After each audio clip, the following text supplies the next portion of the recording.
जो वस्तु बाजार में कमाए उसकी कीमत बढ़ जाती है, आप अनुभव कर लेना। टमाटर ही क्यों ना हो, जब बहुत हो जाते हैं तो शुभ्र सागरी खेतों में सड़ते हैं। बहुत हो जाते हैं, इसी वर्ष मैंने देखा खेतों में फेंक रहे थे, बहुत हो जाते तो फेंकते हैं। और मित्र वो ही जब कम होते ना तो फिर उनकी कीमत आकाश को छूती है, आकाश को स्पर्श करती है। अल्प हो गुण बाहुल्य हो, और अल्प भी है और सड़े हुए हैं तो कौन कीमत दे रहा है उनको? नहीं, आप सोचो कम होना चाहिए लेकिन सड़ा होना चाहिए। मेरे मित्र अल्प हैं और संपूर्ण सागर सड़े टमाटर हैं, तो बेटा कोई नहीं तुम्हें कीमत दे रहा है। ऐसे आप कम भी बोलो लेकिन मात्र बाहर की गप्पे गप्पे करो तो तुम्हारी कोई कीमत नहीं है। मतलब वैसे दिन भर मोड़ रहेंगे, जब मुख खोला तो कंकड़ पत्थर फेंक रहे हो, तो उससे कोई कीमत नहीं होगी। अल्प हो मधुर हो, अल्प हो आगम अनुकूल हो, अल्प हो गंभीर हो, अल्प हो मेरे मित्र गुण संपन्न हो। ऐसे वचनों के माध्यम से जगती पर जीव उच्च शिखर को प्राप्त होता है। वचन विषण, वचन विषण। कुछ लोगों को तो कहना पड़ता है भैया इनको बोल के आओ साथ थोड़ा शांत हो जाए। उसमें सोचो कि मेरी कितनी कीमत गिर चुकी है।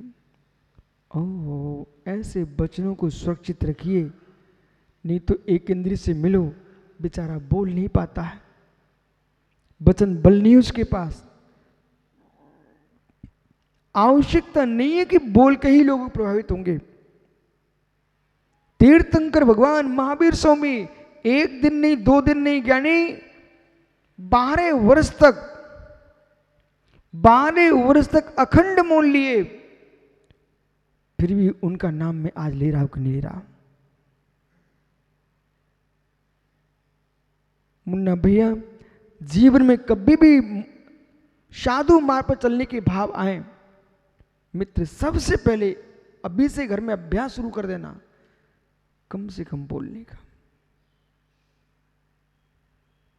और बोलने की आदत, जैसे बोलते हैं बच्चे का मुख खुल गया, ऐसे दीक्षावाद के मुख खुल गया, फिर साधु नहीं देखता आगे पीछे कौन बैठा कौन आ रहा कौन जा रहा है, कुछ भी बोलता रहेगा।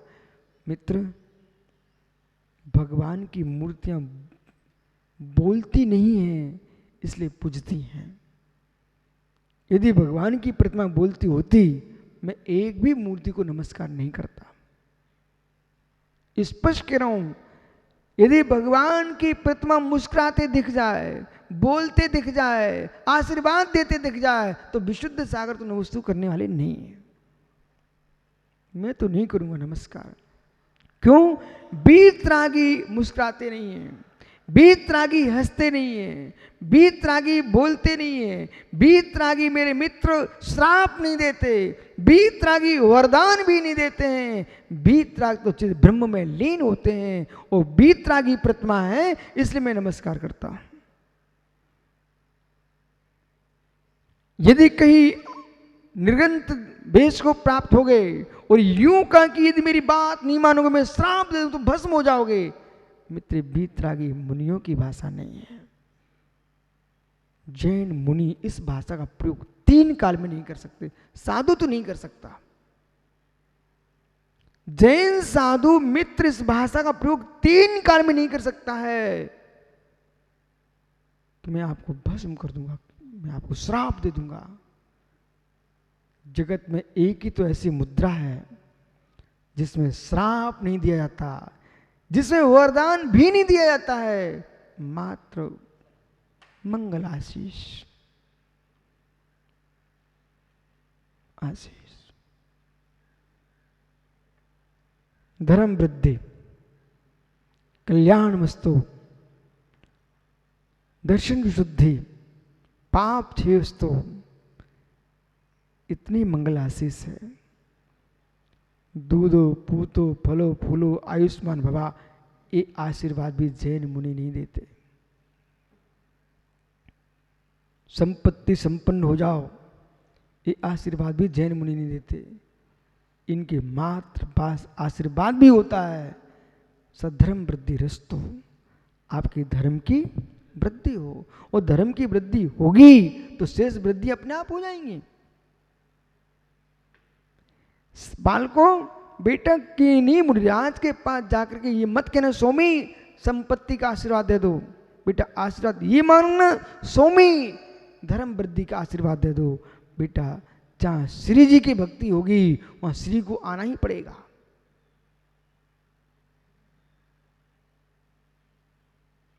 कभी भी ऐसा मत कहना स्वामी आशीर्वाद दे दो मेरी दुकान अच्छे चले, बल्कि यूं कहना स्वामी आशीर्वाद दे दो मेरे धर्म प्रभावना अच्छी चले, और धर्म होगा तो मेरे वित्त पुण्य का असर होगा। लक्ष्मी किसके पीछे चलती है? पुण्य के पीछे चलती है, पुण्य के पीछे चलती है।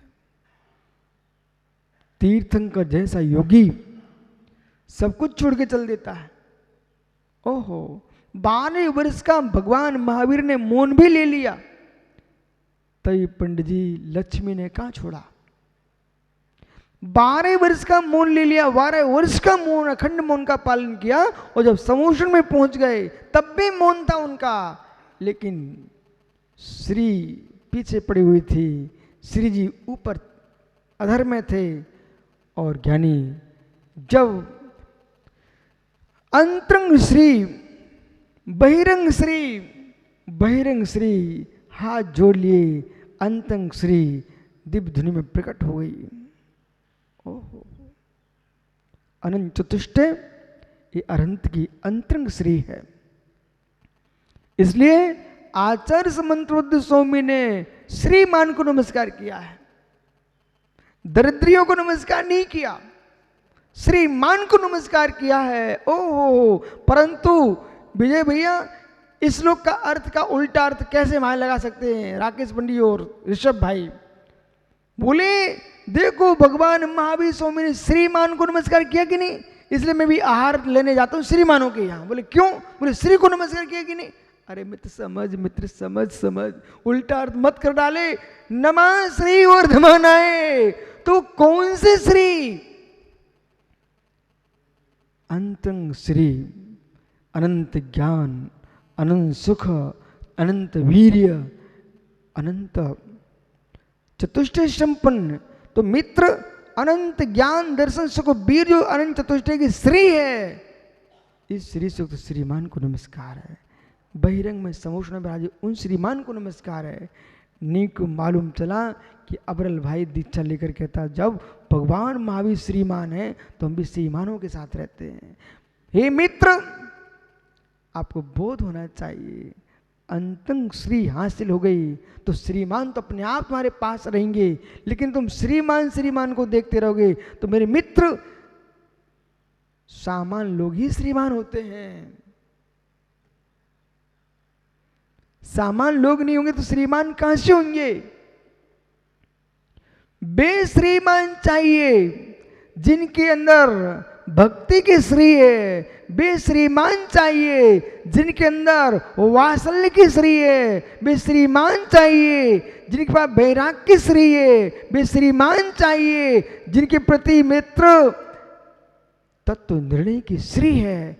ऐसे श्रीमानों के पास जाइए। धन बहुत है, प्रभु भक्ति से शून्य है, वो तो दरिद्री है। जिसके अंतरंग में देवता गुरु प्रति आस्था नहीं है, बेटा पूर्व की श्री का फल भोग रहा है, भावों से तो दरिद्री है। जब जब आप लोग कभी कभी सामय कर रहे थे कि नहीं कर लेते हो? मित्र, सामय का कोई समय नहीं। जो 3 समय हैं वो देव वंदना की सामायिक है।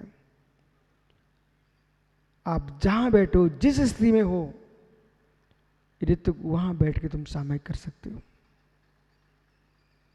अर्घ, बेटा शमशान घाट पे ही बैठे हो, मुर्दा जल रहा है, वहां तुम्हारा कोई काम नहीं है, जलाने वाले दूसरे लगे हुए हैं, तो फालतू बैठने की जगह सबसे सुंदर सामायिक का वही तो स्थान है, करो सामायिक।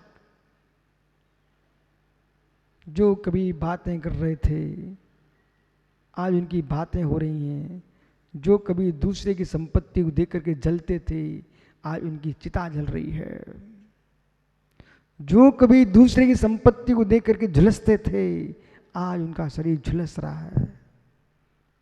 कसाय ने विशुद्धि झुलसा दी, वो अग्नि ने शरीर झुलसा दिया। मित्र किसके लिए तुम कर रहे थे? किसके लिए कर रहे थे? कितनों से जीव लड़ पड़ा, कितनों से झगड़ पड़ा, कितनों का अभिनय कर दिया, कितनों के हाथ जोड़ लिए, किसके पीछे? संपत्ति के पीछे।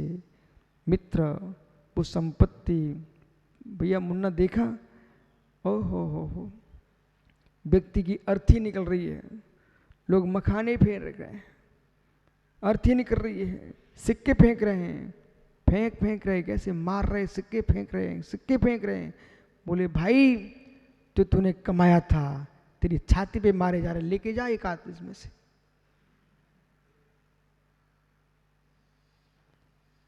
सुन लो सभी लोग, जो सिक्के अर्थी पर फेंके जा रहे हैं, विमान जा रहा है, ये सब यात्रा जा रही है, पंडित जी सिक्के फेंक रहे हैं, परंतु ओहो फिर भी ऐसे भी अज्ञानी हैं कि वो मुर्दा जा रहा है, सिक्के फेंक रहे हैं, वो मुर्दा एक नहीं छू पा रहा है, लेकिन ऐसे भी लोग हैं कि मुर्दों के छुले के बस्त का सिक्कों के भी उठाने के लिए दौड़ रहे हैं।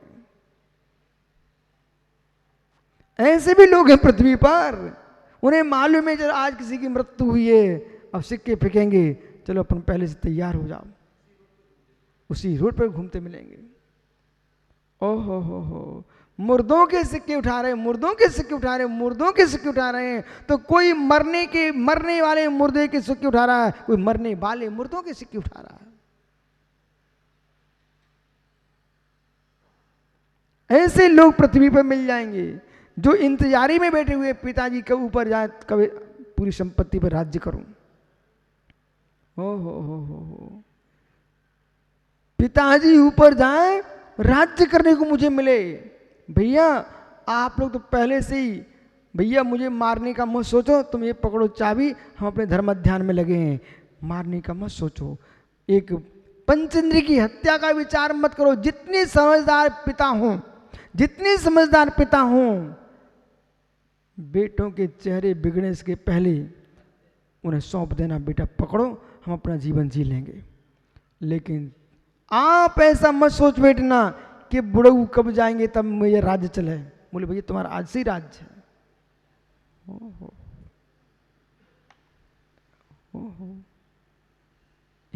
एक जगह मालूम, सुब्रत सागर, सत्य घटना आपको बताऊं, एक वृद्ध आचार्य महाराज थे।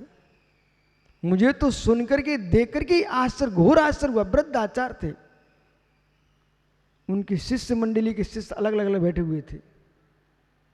बोले अब आचार्य महाराज का पद कब मिल, किसको जाएगा, कौन आचार्य बनेगा, कौन नहीं बनेगा। ओ मैं दंग रह गया। उनकी ये देख लो, ये शिष्यों की महिमा, मतलब आचार्य पद किसको जाएगा, मतलब समझिए। बोले गुरु कब चला जाए, जिसने भगवान का रूप तुमको दिया, तुम उसको भेज रहे हो जल्दी। हो भेज रहे हो।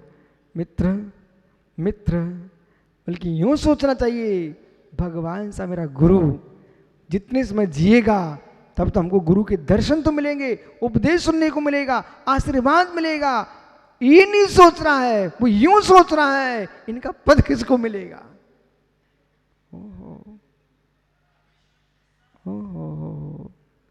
बोले कुछ कब जाओ कब नहीं जा रहे, हमें लेन देन नहीं है, आप तो मुझे अपना पद दे देना। आपको बोध होना चाहिए बेटा, इधर मत घूमो, ऐसा मत सोचो, ऐसा मत सोचो। पद तो अपद हैं, ये विलीन हो जाएंगे। उस पद की बात करो जो पद कभी छूटता नहीं है, उसका नाम मुक्ति पद है, शिव पद है।